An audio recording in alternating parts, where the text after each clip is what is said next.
This is the Cycle of Depression Part 1, as experienced by me, Michael Wilson. Feel free to check out my website at depressionperceptions.com. This is one of many different videos designed to help you better understand how depression can affect you and how to better manage it.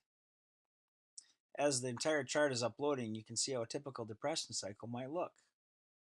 However, for the purposes of this video, I will only explain certain parts of it. The rest will be shown in a second video. There are only two different states of mind I will address at any time during this video, and they are a task state and feeling state. Let me explain. Non-depressed people tend to do whatever they need to do in a day because it needs to get done. They are task-oriented, whereas depressed people tend to let how they feel or what they feel like doing dictate what gets done, regardless of what it is or how important it may be. Logic just doesn't apply. We are feeling-oriented. This video is about depression. So for the sake of it, we are either depressed or not. Depressed is depressed. However, when we are not feeling that way, we can be anything from sad to happy to frustrated to any other emotion besides depressed. This is reflected in the two labels on the left-hand side. We can only reach a state of depression once we are in a feeling state, and the only way out again is to get back into a task state.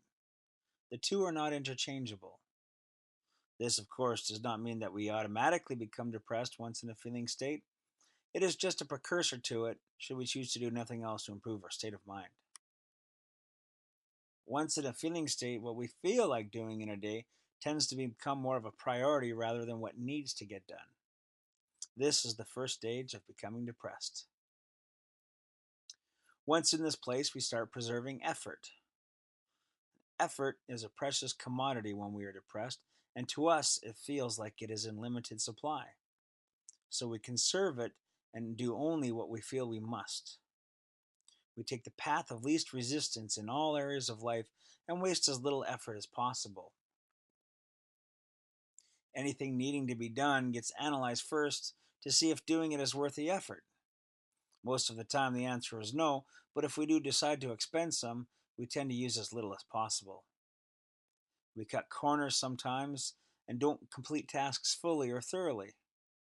We do enough to just get by. As a result, we start seeking comfort. Depression comfort, to be more precise. This comes from the result of submitting to our depression routine, which is how we tend to live our life when we are feeling down. Our depressive routine is essentially a series of behaviors combined together that slowly form into our comfort zone. There are 6 of them, which you can learn more about in one of my other videos called Depression Behaviors. When we are feeling depressed, it's like we want to feel that way, like we are entitled, and that is where the deception lies. It isn't depression that we want to feel, it is the comfort we experience from our routine as a result that binds us to it. We prefer to take the path of least resistance because expending effort feels difficult. Everything is a struggle when we are depressed except for our routine, and that is why there is comfort in it. Remember, comfort is unbiased and functions whether in desirable circumstances or not. When we reach this place of comfort through depression, we will do all that we can to protect it, even though deep down we know that we don't want to feel it anymore. It is the feeling of comfort that we are defending rather than the feeling of depression, and that can be a difficult distinction to make. So why is depression comfort so important?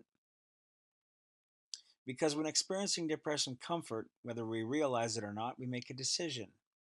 And that decision has a huge impact on how we feel for the next few days, week, or perhaps even longer. If the decision we make is to reject this comfort, then we don't allow ourselves to become depressed. Even though this part won't be discussed in this video, let's add it to the chart anyway. But don't worry though, it will be explained in the next video, I promise. But if we instead choose to accept our depression comfort, we fall into a depressive rut. Let's get that on there as well. Now, once in a depressive rut, our fate has been sealed for a period of time and life gets, well, very depressing. A depressive rut is a deep state of depression where we feed off of our depression comfort and adhere to our depressive routine. Depression comfort is the pleasure we get from taking the path of least resistance. It is the comfort that comes from following our depression routine. And our routine is like the deep ruts in a road that keeps us stuck in a deep state of depression, which is exactly where we are right now. So, how do we get out? Well, there are three different ways to get out of a state of depression. The first is a conscious effort, followed by a moment of clarity, and finally, a natural ascension. In this video, we will only talk about the last one, which is the route we most commonly take.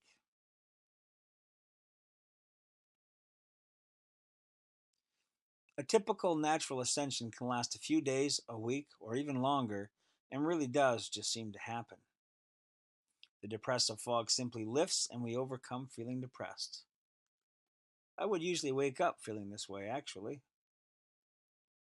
Then we move back into a task state and go about our normal routine again.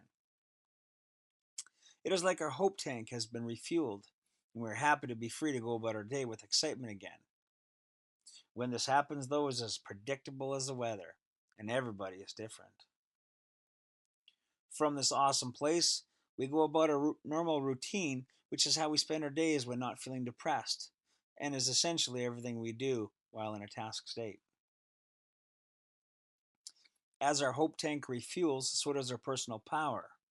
Let me explain. This power that we all have is the driving force or our inner strength that helps us to take the needed action in order to make it through our days and improve our lives. It is our personal power that either helps us overcome our problems in life or binds us to them. When we have personal power, we have courage and hope and feel stronger than our problems. We feel like we can overcome them. Yet when we lack this power, we feel helpless, hopeless, and weak, and that is how we become bound to them. In fact, the moment we decide to reject depression comfort, we start regaining our personal power, which may or may not make sense in this video right now, but will be explained in the next one. The important thing to understand right now is that whenever we are in a task state, we have automatically regained our personal power. So since we are in a task state, full of personal power, and enjoying our normal routine at this moment in the video, we choose to do one of two things. The first thing we can do is take action and do the work required to overcome what is causing us to be depressed in the first place. This will also be discussed in the next video.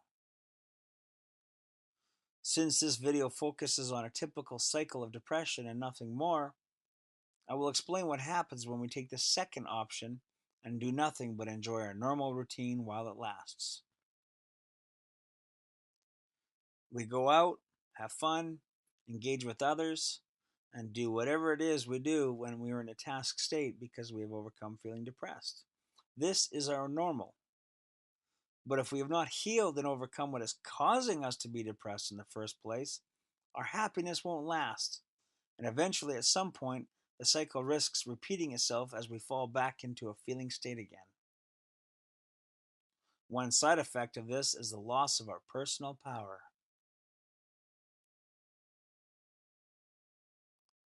It feels like our inner strength has been zapped out of us, and our problems begin to feel overwhelming again. You may be slightly different depending on your situation, but the point is, it feels like our abilities to effectively cope with life have been reduced. Remember, we cannot become depressed until we reach a feeling state, which in itself does not seal our fate, as it is only the onset of feeling depressed. We can still get out and fight our way back up into a task state again by using one of the three different ways mentioned earlier.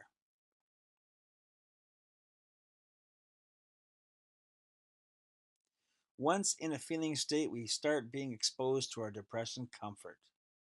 Accept it, and we fall into a depressive rut where we remain until finding our way back up into a task state again and overcome feeling depressed.